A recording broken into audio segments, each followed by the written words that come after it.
Bom dia, bom dia, bom dia. Segundou. Mais uma semana iniciando por aqui, pontualmente às 7h15 da manhã. E assim, gente, nossa, tô muito feliz. Queria agradecer demais, demais a semana que passou.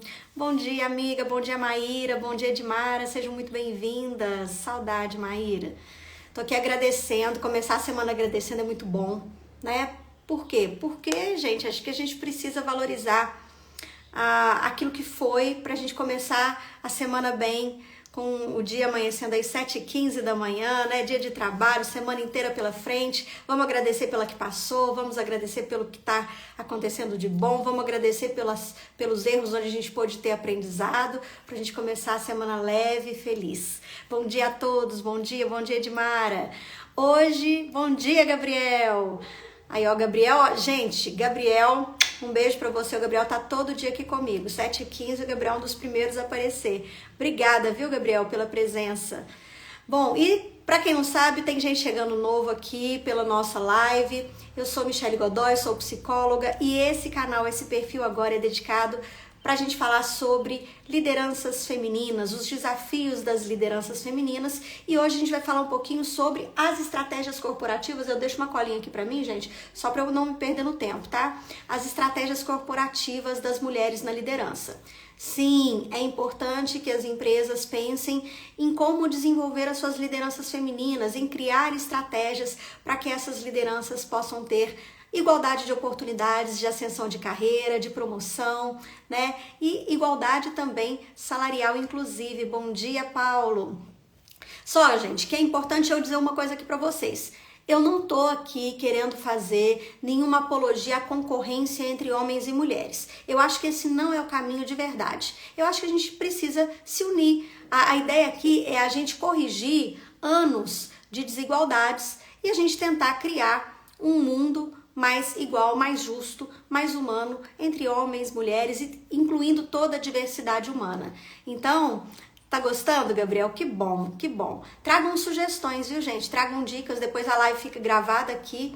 E aí vocês podem deixar comentários, inclusive, podem compartilhar esse perfil, podem compartilhar essas lives para que mais pessoas tragam aí temas. Eu estou utilizando todos os temas que vocês me mandaram. Hoje, inclusive, a pergunta, se eu não me engano, acho que também era da Luciana Marani, que falava assim, como que as empresas podem apoiar as mulheres em cargos de liderança? E aí, pensei nesse tema, estratégias corporativas para mulheres na liderança, que é o tema que a gente vai tratar hoje. E aí, novamente, é importante dizer que as pesquisas mesmo indicam que não é produtivo alimentar essa diferença entre homens e mulheres. E a gente viu que na última live não existe nenhuma comprovação estatisticamente significativa de que homens e mulheres lideram de maneiras diferentes. Gente, isso é mito, isso não existe. Apesar da gente ter sim qualidades, né, e personalidades às vezes diferentes, homens e mulheres têm igual potencial para liderança. Então aqui não é o lugar da gente poder criar nenhuma rixa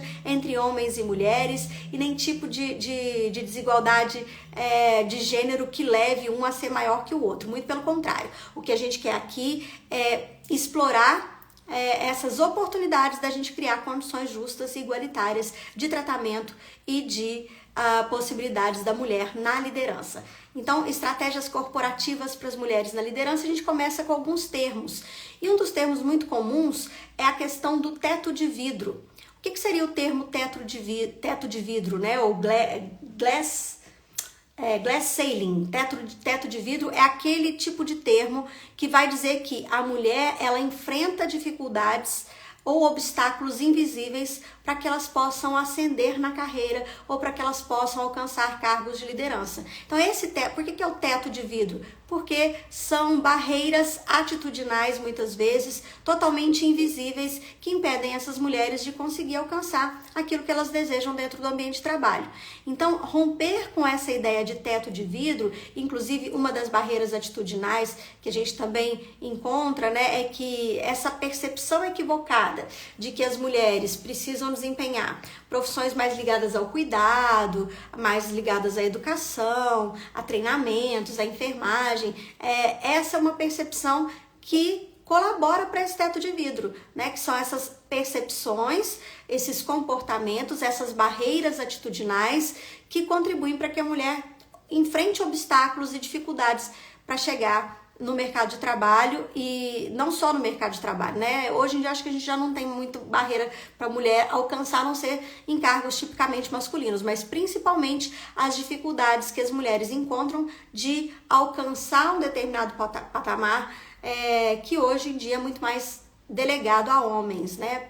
Por uma questão de perfil, de achar que o homem, por ser homem, ele tem mais condições, é um ser mais racional e por si só ele é mais capaz de exercer a liderança do que as mulheres. Então esse teto de vidro é o que as empresas precisam entender. Acho que o primeiro ponto, gente, uma primeira estratégia, né, para que as empresas possam colaborar para a igualdade entre gêneros nas organizações é entender e aceitar que essas questões existem. Né? Por exemplo, que o teto de vidro existe, que os vieses inconscientes existem e que essas barreiras, elas colaboram e contribuem para essas dificuldades de ascensão da mulher, dificuldades profissionais de ascensão da mulher ali dentro. Então, a primeira perspectiva, né, que é o teto de vidro, é preciso romper, mas antes disso é preciso aceitar que isso existe. Então, reconhecer essas dificuldades dentro da própria empresa é a primeira estratégia corporativa para que exista de fato essa inclusão, e romper com a ideia também de trabalho, é o chamado trabalho do colarinho cor-de-rosa. É achar que mulheres combinam mais, né? Olha o termo, as mulheres combinam mais ali na recepção, combinam mais com atendimento, né? Com cuidado. Então, para elas é difícil que elas consigam alcançar posições onde elas têm que tomar mais decisões. Então, essa ideia é uma ideia equivocada, tá? E aí, existe também uma outra ideia, eu vou trazer alguns termos para vocês, que são termos amplamente pesquisados em pesquisas, né, que vão trazer para nós uma ideia mais ampliada das dificuldades e desafios que as mulheres precisam enfrentar no mercado de trabalho. E aí, um desses termos também é chamado de labirinto de liderança.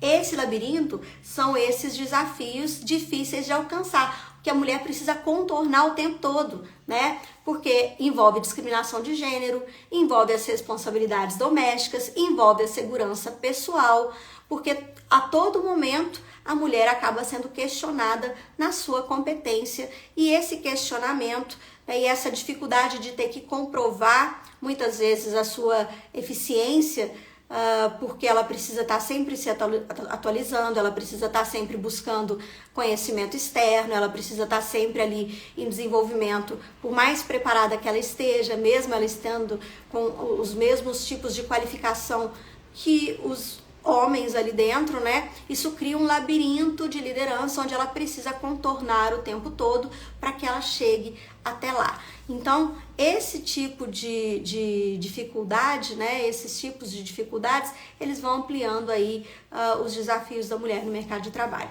E aí, uma outra questão, e hoje eu vou trazer, então eu falei sobre o teto de vidro, eu falei sobre os cargos de colarinho cor-de-rosa, né? Falei sobre o labirinto de liderança, e tem mais um último termo que é interessante a gente poder discutir aqui, que é o termo da abelha mestra.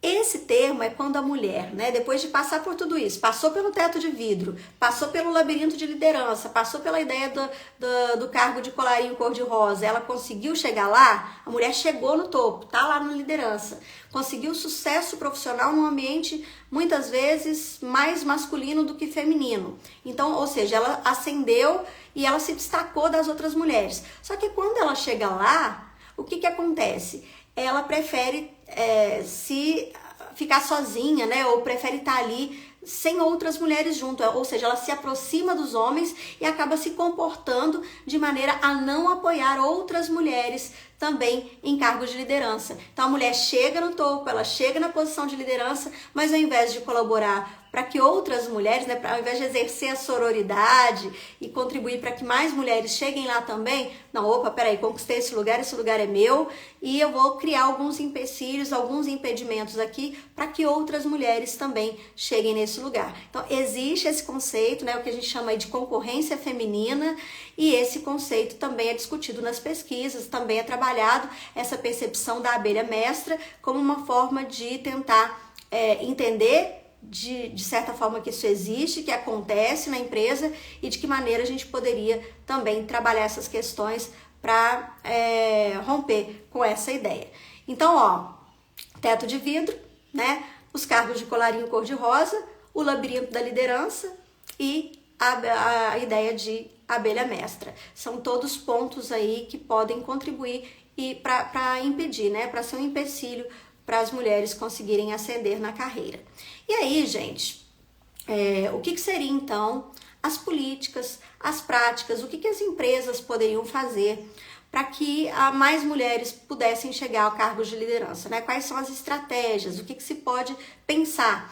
Então, assim, primeira coisa, rever todas essas questões comportamentais, atitudinais e reconhecer que elas acontecem. E criar ali uma espécie de novas políticas dentro das organizações. Políticas de inclusão de fato, políticas de igualdade de gênero.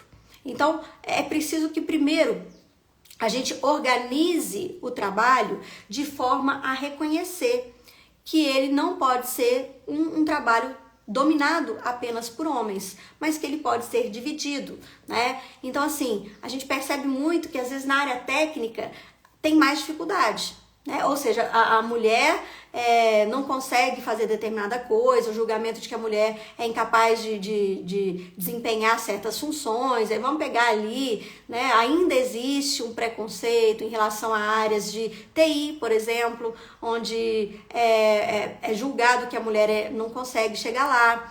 Áreas, às vezes, da área de engenharia, áreas onde homens estão muito ali inseridos, as mulheres costumam ter um pouco mais de dificuldade. Então, trazer uma organização de trabalho que amplie as possibilidades para homens e mulheres é uma forma de equiparar essa condição. E para isso é preciso pensar em políticas e normas e mudança de mentalidade, mudança de cultura, né? Para que, enfim, a gente possa ter políticas de promoção, de igualdade salarial na prática, que possam ser transparentes. Então, quando eu crio políticas, eu crio ali um plano de cargos e salários de maneira a trazer uma transparência para esses processos, para mostrar que não existe nenhum tipo de privilégio de ascensão de homens para com as mulheres e que existe ali, de fato, uma igualdade entre os dois pontos. Outra questão que pode ser mudada ali nas empresas, né, tem a ver com a avaliação de desempenho. Então, assim, faltam críticas hoje nas empresas que levem as mulheres a se sentirem mais propícias a se aprimorar. Então, assim, não tem elogio que encoraje, não tem crítica para buscar aprimoramento. Então, geralmente, as avaliações de desempenho, elas são criadas para manter as coisas como estão. E aí, não incentiva as mulheres a buscarem mais, né? Ou a mudarem comportamentos para chegarem em posições de liderança. Então, quando isso acontece, eu não estou dizendo que acontece em todos os lugares, tá? Não estou dizendo que todas as empresas pensam assim, mas quando a avaliação de desempenho não promove o crescimento mútuo, né? Entre tanto quem está dando feedback quanto quem está recebendo feedback, isso também contribui para que as mulheres não aspirem cargos de liderança, para elas continuarem ali, quietinhas no mundinho delas, fazendo o que ela precisa fazer. Então, assim, tem muita frase que é assim, se você fizer bem feito o que você foi contratada para fazer, se você fizer bem feito o seu trabalho, já está de bom tamanho. Então, quer dizer, isso não contribui, não colabora para que a mulher busque se aprimorar, busque se aperfeiçoar e almeje aí algum tipo de cargo de liderança. Então, esse tipo de fala do avaliador, no caso, talvez do gestor imediato, e isso acaba levando a um feedback mais paternalista, né? Isso não leva ao desenvolvimento de liderança feminina, e essa é uma tendência maior em ambiente assim, onde existe uma cultura que privilegia homem e onde tem mais discrepância de gênero, tá? Entre os sexos aí, mulheres e homens. Então, esse tipo de comportamento na avaliação de desempenho é um tipo de comportamento que contribui para que as coisas fiquem como estão, né? Sobre a cultura organizacional, existe também um ponto que é importante da gente considerar aqui, que é a preocupação excessiva das mulheres no ambiente, às vezes onde os homens representam a maioria em cargos de poder, e a mulher ter uma preocupação extremada mesmo, de não cometer erros. Então, esse medo dela de errar, por quê? Porque ela sabe que vai ser julgada por esse erro numa régua diferente da régua que é utilizada para julgar o erro masculino, né? E isso faz com que ela acabe ali se dedicando mais tempo ao trabalho, virando uma workaholic, trazendo um desequilíbrio entre vida pessoal e vida profissional. Isso acaba levando a consequências de saúde mental para a mulher, né? Depois eu vou trazer um tema específico para a gente falar de saúde mental de mulheres em cargos de liderança, mas todas essas observações, elas indicam que as mulheres, para serem promovidas, elas precisam apresentar um desempenho superior aos homens. Então, essa é uma cultura organizacional muito comum, né? Se a mulher quiser crescer, ela tem que demonstrar um desempenho excepcional, acima da média, mesmo tendo a mesma qualificação, o mesmo desempenho que homens, a mulher tem sempre que provar mais para que ela consiga chegar lá. Né? Então, assim, a mulher que aspira a cargo de liderança, a mulher que aspira, que tem vontade de ser uma líder, ela acaba também entrando nessa linha desse medo de cometer erro, né? Porque ela sabe que vai ser julgada numa régua diferenciada, numa régua mais pesada, né? E o peso do erro da mulher, ele é maior, na maioria das vezes, do que o peso do erro do homem. Então, isso contribui para que a mulher sinta mais dificuldade ainda ou até nem queira estar em cargos de liderança. Então, isso é um ponto importante. E criar políticas, como eu disse lá no início, organizacionais de inclusão e diversidade nas organizações, né? Então, o que isso implica? Mudar, por exemplo, processos de recrutamento e seleção. É não ter aquela perguntinha de, você é mãe, você tem filhos? A pessoa fala, tenho 2, tenho 1, tenho 3, tem filho pequeno, e com quem você pretende deixar o seu filho para vir trabalhar? Né? Então, essa perguntinha, ela tem ali um viezinho malicioso, né? E que colabora para essa desigualdade de gênero. Essa pergunta não é feita, jamais é feita para um homem que é pai. Então, marido e mulher, os dois trabalham. Né? O marido está desempregado. Você tem filho? Tenho. Beleza, passa para a próxima pergunta. Não. E não se pergunta com quem você pretende, homem, deixar o seu filho ou sua filha quando você vai trabalhar. Então, essa perguntinha, processo de recrutamento e seleção, ela tem que ser totalmente eliminada. Não só essa, como qualquer outra pergunta que leve a essa diferença de tratamento em relação a gênero. Né? Então, não é porque é mulher que essas questões têm que ser trazidas aí e não tem a ver com a competência ou com o que a mulher traz ali para o processo de seleção. Então, isso é importante. Então, cuidar do processo de recrutamento e seleção sem trazer nenhum tipo de discriminação de gênero e também cuidar com políticas de treinamento, educação, conscientização. Né? Eu acho que principalmente isso, é criar um programa de conscientização para uma mentalidade aberta à diversidade, aberta à inclusão. Inclusive aí entra, né, até uma questão que o professor Alex trouxe ali, foi dentro da minha caixinha de perguntas. O professor Alex é um colega de trabalho e ele falou assim, Michele, fala um pouco sobre a inclusão também de mulheres trans no mercado de trabalho. Só que ao invés de falar especificamente sobre isso, a não ser que eu consiga trazer ali mais leituras aprofundadas sobre o tema, eu acho que entra na mesma questão quando a gente fala de diversidade no geral. Isso inclui pessoas com deficiência, inclui questões de gênero, que aí não estão ligadas apenas ao universo de mulheres e homens, né, mas a toda a população LGBTQIAPN+, e todo mundo que engloba isso, porque o que a gente está falando aqui, gente, no mercado de trabalho, o que é que precisa ser considerado? Precisa ser considerado uma questão específica em relação à competência. Você está ou não está preparado para para exercer uma função? Você tem as qualificações necessárias para a vaga? Quando a gente está fazendo um processo seletivo, o que a gente leva em conta ou precisaria levar em conta, né? Se a pessoa ela apresenta os comportamentos, as habilidades e as atitudes necessárias para a função. E isso independe se é uma pessoa mais nova, se é uma pessoa mais velha, se é uma pessoa branca, preta, se é uma pessoa, né, homossexual, se é uma pessoa trans, independe disso. Mas existe um documentário, quem quiser ver depois, vou deixar a dica aqui para vocês, chama Entraremos em Contato. É um documentário pequenininho, 20 minutos, você consegue encontrar ele pelo YouTube. Nesse documentário mostra a situação de algumas pessoas que estão em situação de minoria, né? E aí incluem-se mulheres trans, né? E essas pessoas, quando elas enviam o currículo, elas são até chamadas para entrevista, mas elas apresentam estigmas. E esses estigmas que elas apresentam, né, essas marcas que chegam antes delas, quando elas vão abrir a boca para falar sobre a sua competência, esses estigmas, eles servem como um empecilho, como impedimento para que as pessoas consigam ir além dessa entrevista. Então, a pessoa, quando chega lá e vê, por exemplo, que tem uma deficiência, né? A pessoa chega no mercado de trabalho e quando o avaliador percebe que é uma pessoa trans, né? Que é uma mulher com filhos, por exemplo, tudo isso vai colaborar para um sinalzinho de menos ali naquele currículo e o final do processo é sempre, nós vamos entrar em contato, mas esse contato nunca é feito.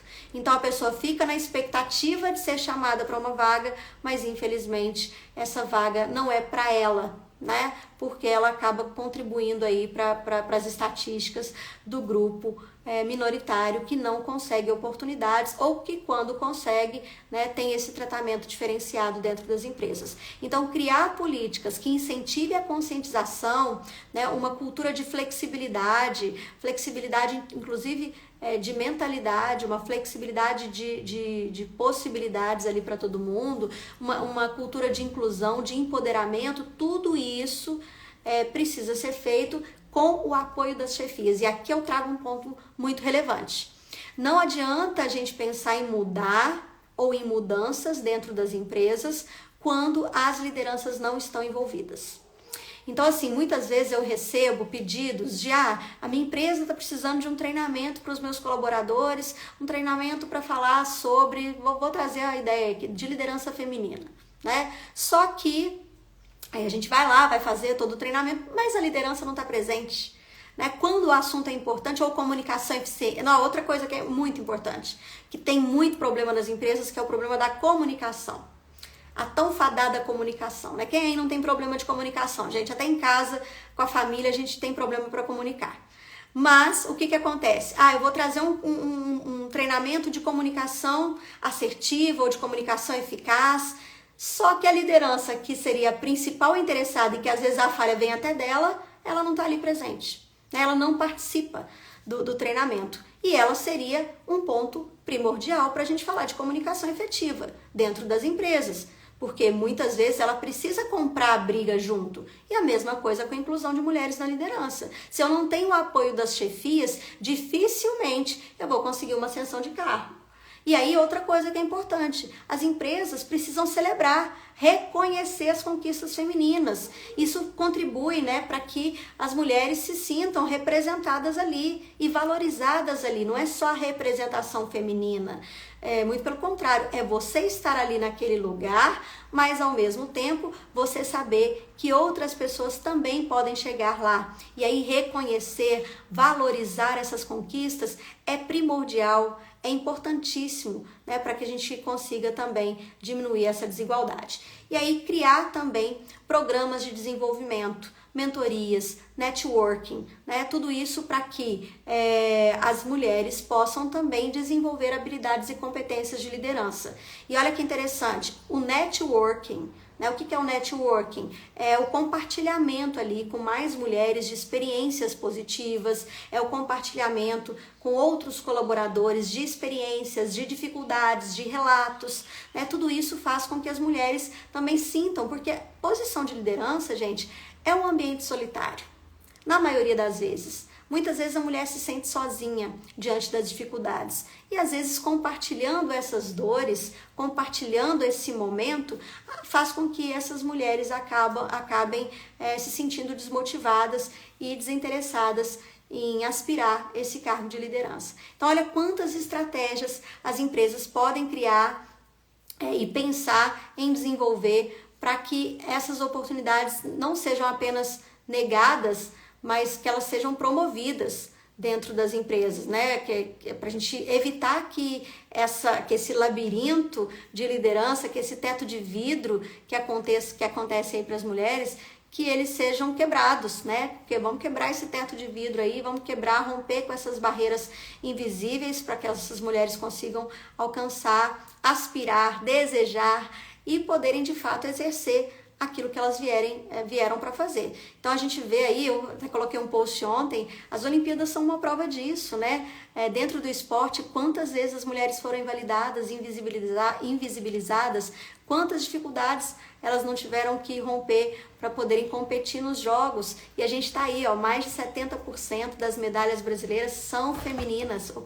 São femininas. Então a gente percebe que não tem isso, né? Homens e mulheres têm condições iguais de exercer toda e qualquer função e cabe a nós também facilitar e entender que o mundo já não tem espaço para esse tipo de discriminação, para esse tipo de preconceito, e aí a gente ainda precisa romper com essa ideia nas empresas. Muita coisa já evoluiu, gente, a gente tem que estar feliz, como eu disse, começar a semana agradecendo é muito bom, a gente tem que agradecer sim. Hoje em dia a gente não tem tanta dificuldade como há séculos atrás, mas ainda há muita coisa para ser rompida, ainda há muito trabalho para ser feito, né? E ainda pretendo essa semana falar de alguns termos que podem estar acontecendo no seu trabalho, né? Que acabam invalidando um pouco a fala de uma mulher, que acabam avançando um pouco o limite de espaço da mulher e do homem, que acabam invalidando a mulher em cargo de liderança, né? E aí a gente precisa entender quando esses vieses acontecem e como que a gente pode fazer para eliminar esse tipo de barreira também. Bom, gente, é isso. Vocês gostaram? Coloquem aqui para mim se gostaram. Gente, quem quiser e quem puder, faz um favor para mim, compartilha esse perfil, compartilha essa live. Eu acho que quanto mais mulheres puderem ver, quanto mais gente puder estar aqui comigo discutindo, muito melhor. Depois essa live fica gravada aqui no meu feed. E aí, quando ela estiver gravada e ela descer aqui para a plataforma, coloquem comentários, sugestões de temas, né? Eu estou trazendo ainda todas as sugestões que eu recebi desde a semana que eu iniciei essas lives, então eu estou trabalhando em cima dos temas que vocês estão trazendo. Obrigada, Maíra. Se você sentir, né, que tem algum tema que a gente pode trazer para a nossa live, traz para cá e a gente vai discutir também, né? Às vezes a gente trabalhando consegue perceber, comecem a ligar as anteninhas e começa a observar o que acontece no seu trabalho, o que acontece na sua empresa que acaba impedindo, atrapalhando, inviabilizando o trabalho da mulher. Bom dia, Márcia! Bom dia, Daniel! Bom dia, galera que tá aí, ó! Gente, que gracinha, tá subindo aqui, eu não tô conseguindo ver todo mundo, mas que bom que vocês estão participando. Tragam sugestões, que eu vou tratar dessas sugestões nas próximas lives. E é isso. Para quem não me conhece, então, meu nome é Michele Godoy e eu tô aqui de segunda a sexta-feira, 7h15 da manhã, em lives sobre liderança feminina, tá? E já eu trago para vocês uma surpresa que eu tô preparando aí para todas as mulheres e quem quiser pode vir comigo pra gente criar essa comunidade, viu, gente? Essa comunidade, esse networking de mulheres líderes que às vezes precisam de um espaço para dividir um pouco mais das suas dores, das suas angústias em cargos de liderança ou aquelas que aspiram chegar lá, né? Mas ainda não vou contar não, vou deixar mais essa semana passar com muitos temas aí pra gente trabalhar e já eu trago surpresas para vocês. Grande beijo, excelente semana, né? Boa segunda para vocês, segundou aí com muito trabalho, graças a Deus. E a gente se vê amanhã às 7h15 da manhã aqui nesse canal, @Michele Godoy. Compartilha, curta, comente, fique à vontade. Sejam bem-vindos a esse canal, a esse perfil. Bom dia, gente. Tchau, tchau.